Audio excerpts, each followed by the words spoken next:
Eh bien bonjour tout le monde, comment allez-vous les amis? C'est Romain de la chaîne Tech News et Test et on se retrouve aujourd'hui pour un tutoriel un peu plus compliqué puisqu'il va s'agir en fait de bien régler son réflexe. Je sais qu'il y en a beaucoup qui se posent la question et qui se demandent un peu comment je fais pour les réglages que j'utilise pour faire des photos. J'utilise souvent le mode manuel et je souhaitais vous expliquer en fait les trois modes principaux qui sont la vitesse, l'ouverture de l'appareil photo, donc la luminosité en fait si vous voulez, et la sensibilité à la lumière. Je sais que ça devient déjà compliqué, ne lâchez pas la vidéo, je vais vraiment essayer de vous expliquer ça le plus simplement possible.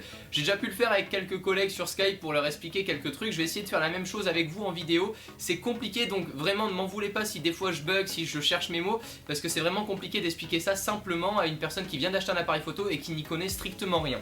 Pour ça, je vais tout simplement me munir de mon petit Canon 1000D, le tout premier appareil photo que j'avais acheté avant le 60D qui est en train de me filmer actuellement.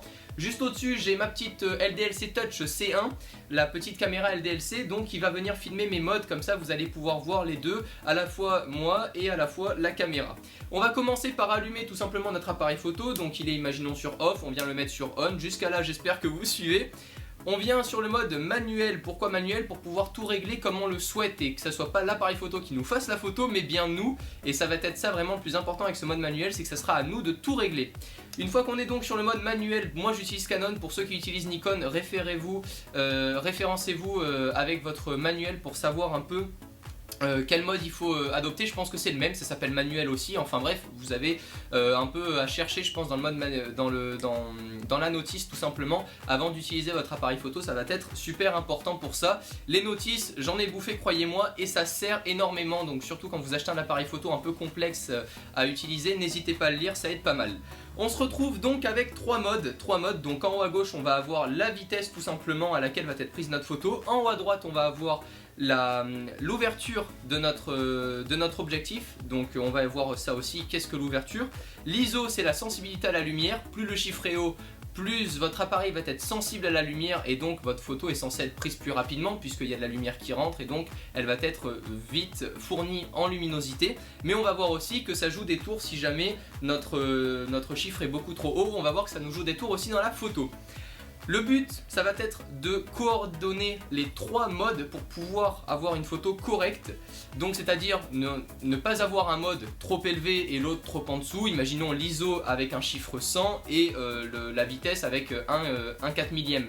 Voilà, c'est vraiment pas le but, donc on va vraiment voir ça ensemble. Pour la vitesse, en fait la vitesse pour moi ça va venir en dernier puisque la vitesse on a de la marge, la vitesse ne joue pas vraiment grand chose sur la photo sauf si on tombe dans des vitesses trop basses et là on va avoir du flou puisque notre appareil photo, imaginons je viens ici baisser ma vitesse, vous allez le voir, donc je mets mon ISO pour éviter que mon appareil photo soit trop sensible à la lumière, qu'il en prenne le moins possible, je vais le mettre à 200 et vous allez voir que si ma photo se prend à un quart de seconde, vous allez voir, écoutez. Voilà, on a entendu le déclenchement et on a entendu donc quand l'obturateur s'est refermé. Et ça c'est vraiment mauvais puisque si on regarde notre photo, ben voilà, elle est toute caca, elle est toute floue et toute blanche. Et c'est vraiment pas ça le but. Donc la vitesse en général, moi je la mets autour, tout dépend de la photo, hein, mais moi je la mets autour des 1 sur 320 ou 1 sur 200. Ça dépend en fait de la luminosité que vous allez avoir dans votre pièce. Là pour l'instant donc la vitesse pour moi c'est le plus simple à gérer puisqu'on a juste à tourner une molette et voir si elle se prend plus ou moins rapidement la photo. Ça va venir après. Pour moi là le plus important je vais vous expliquer l'ouverture. Qu'est-ce que l'ouverture? Donc ce petit chiffre en haut, le petit F, c'est tout simplement ce qui va faire la force de votre objectif. J'ai la chance d'avoir un petit objectif 50 mm qui ouvre à 1,8. Alors c'est très intéressant d'avoir cet objectif là puisque sachez que plus le chiffre est petit, donc là imaginons si je viens donc alors voilà, ici je reste appuyé, moi c'est sur AV, je reste appuyé, je viens baisser, je peux descendre mon chiffre jusqu'à 1,8. Vous normalement si vous avez des objectifs basiques, vous pouvez descendre jusqu'à 3,5. Donc le plus important avec ce chiffre là, plus il est petit, plus votre objectif va être ouvert, donc il va capter vachement plus de lumière, donc c'est ce qui est super intéressant. Mais d'un autre côté attention, il va capter de la lumière, mais c'est ce qui va faire la mise au point les amis. Puisque si par exemple je viens ici, je vais mettre donc un 200e comme ça 1,8, je vais me mettre une vitesse un peu plus haute. Vous voyez ici en fait plus la vitesse, là c'est le -2 et le +2, il faudrait que je sois à 0 pour avoir une bonne luminosité sur ma photo. Donc normalement là je suis parfait, 1/400e, j'ouvre à 1,8 et j'ai mon ISO à 200, ça va faire une photo pas super bien réglée, mais en tout cas on voit que par rapport à la luminosité je suis correct, on va pouvoir voir les détails. Si je prends mon appareil photo, mon micro qui est en face de moi, tout simplement Voilà, alors attendez, je vais le mettre en mode automatique parce qu'on a aussi ici la possibilité d'avoir le mode manuel. Donc le mode manuel, c'est vous qui réglez la mise au point avec la petite barrette. Et le mode automatique, si je bouge, c'est la barrette qui bouge toute seule. Je vais appeler ça, c'est barrette je crois, je sais pas comment exactement ça se définit. Voilà, donc là ma photo vient d'être prise et on peut voir que ma photo est un poil sombre à la caméra, mais elle a été prise correctement. Et là, voilà le 1,8, je vais vous passer en cas les images directement, celles que j'aurais prises dans la vidéo. On voit que l'arrière est hyper flou. Pourquoi? Parce que ça a laissé passer énormément de lumière. Donc notre mise au point, en fait, elle va être vraiment faite sur le sujet qu'on a choisi, sur le focus qu'on a choisi. Le focus, ce sont ces petits points qui sont ici. C'est un peu compliqué à comprendre, restez, en tout cas j'espère que vous êtes toujours là dans la vidéo. Donc le focus, il se passe ici tout simplement. Là, les points, en fait, c'est les points qu'on aura choisi pour faire notre mise au point sur la photo. Et ça va vraiment être super important. Donc à part si votre objectif est posé sur un trépied, que rien ne bouge et que vous pouvez ouvrir à 1,8 pour que votre sujet soit hyper net. Sinon je vous conseille, moi en général le maximum c'est 2,8 pour faire de la photo de portrait. C'est 2,8 et c'est largement suffisant, ne vous inquiétez pas, pour avoir un beau flou derrière et pour pouvoir faire votre mise au point. Donc le F, le petit F, donc ça va tout simplement correspondre à l'entrée de la luminosité et à votre objectif s'il s'ouvre plus ou moins, s'il est tout simplement ouvert plus ou moins fort, pour pouvoir laisser rentrer plus ou moins de lumière. Jusqu'à là, tout va bien. Maintenant, on passe à l'ISO, parce que l'ISO, ça va être le plus important. C'est ce qui va faire si votre photo va être caca ou pas. Pour moi, c'est vraiment le plus important. Regardez, j'ai un appareil photo là amateur, mon ISO peut donc aller jusqu'à 1600. Mais attention, 1600, donc déjà, qu'est-ce que l'ISO? C'est la sensibilité à la lumière. Plus le chiffre va être petit, moins la lumière va être captée facilement. Donc, plus la photo va avoir besoin de temps pour pouvoir capter la lumière, et c'est ça qui va pouvoir jouer sur le flou. C'est ça qui va être important, parce que si votre photo est prise très lentement, que ça fait clac, clac le temps de la photo, on peut avoir des sujets qui bougent et ça nous fait une photo toute floue. Le but c'est qu'elle soit prise rapidement avec assez de lumière dedans pour que votre photo soit nette. Donc l'ISO, ça va correspondre tout simplement à la sensibilité à la lumière, encore une fois. Si votre chiffre est petit, voilà, on est d'accord, vous avez compris, je vais essayer de vous faire un peu interagir. Si votre chiffre est petit, on n'a pas beaucoup de luminosité qui rentre. Si notre chiffre est grand, on a beaucoup de luminosité qui est captée rapidement, donc notre photo est censée être prise plus rapidement. On est d'accord jusque là. Mais attention, ça serait trop simple si c'était la même qualité.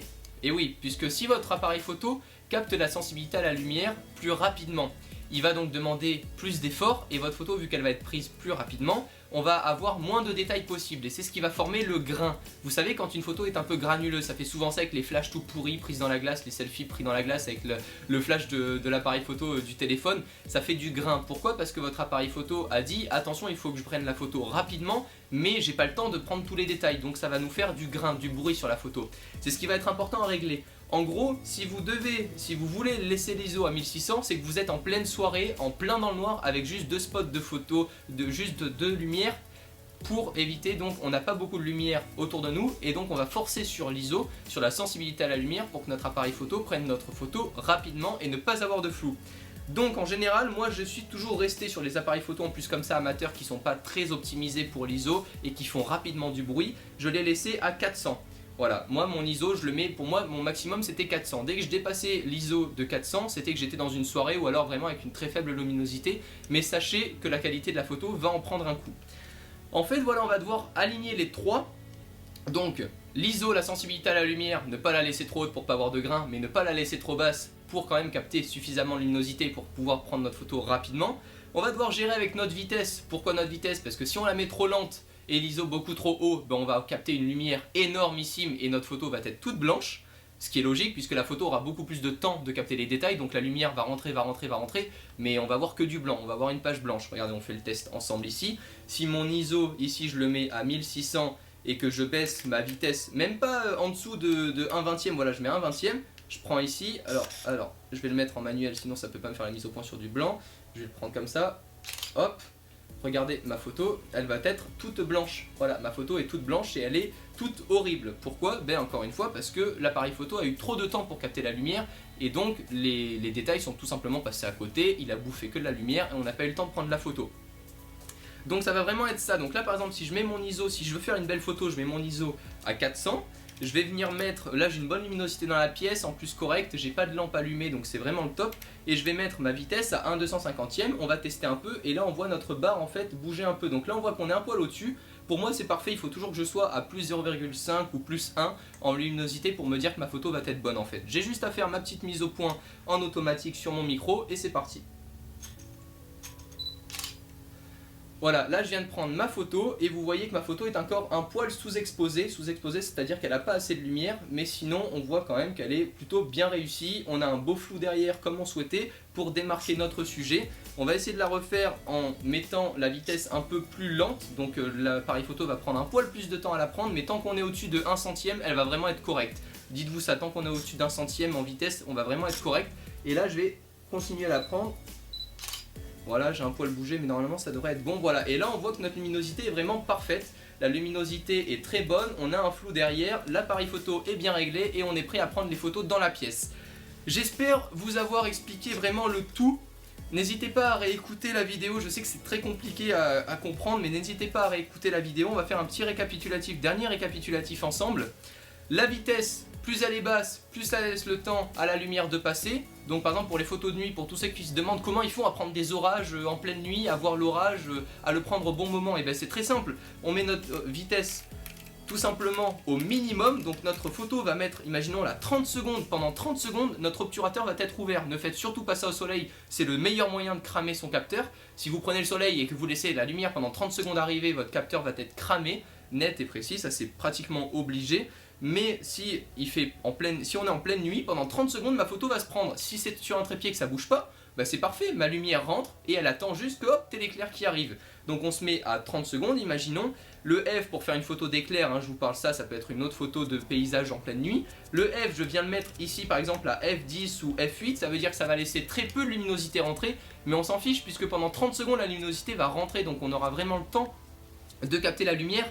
Et en plus de ça, notre mise au point sera vraiment bien pour faire un paysage à f8, puisque si on le laisse à 2.8, il va se passer quoi? Notre appareil photo va faire la mise au point sur le premier immeuble qui est vers nous, imaginons, et tout derrière, tout va être flou, puisque le but ça va être, quand on a un petit chiffre, de laisser la lumière passer pour qu'on ait vraiment un flou prononcé à l'arrière de notre sujet principal. Donc là le but, vu que c'est du paysage, c'est d'avoir tout nickel, donc on va se mettre par exemple à f8 minimum, moi je suis à f8, f9 quand je veux faire des belles photos d'orage, vous allez avoir les petits liens des photos que j'ai pu réaliser. Et l'ISO, on va le mettre très bas pour pas avoir de grain et que notre photo soit parfaite, à 100 pardon.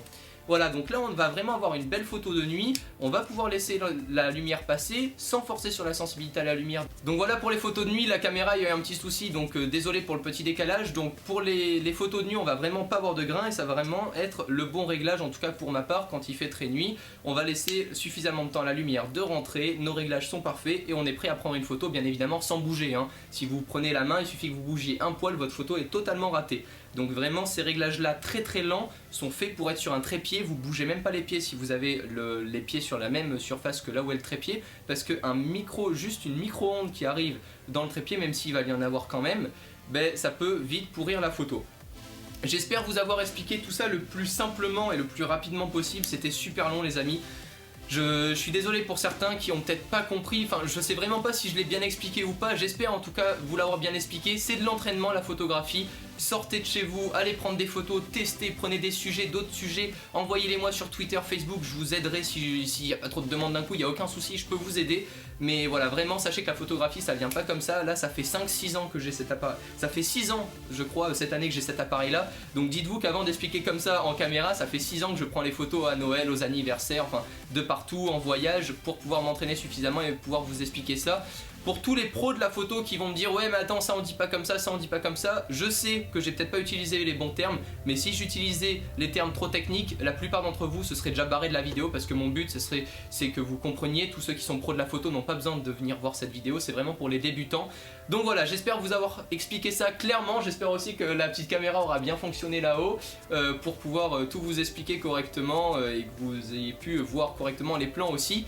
En attendant, prenez soin de vous, n'hésitez pas à partager cette vidéo sur les réseaux sociaux, ça me ferait vraiment super plaisir de pouvoir voir qu'il y a quand même un grand public d'amateurs et débutants qui sont venus voir cette vidéo et qui ont écouté ce que j'ai pu dire, si ça leur a servi ou pas. En tout cas, dites-moi dans les commentaires si vous avez pu en apprendre plus grâce à cette vidéo sur la photographie. Moi je vais vous laisser, c'était Romain en direct de la chaîne Tech News et Test les amis, prenez soin de vous, à très bientôt, ciao tout le monde.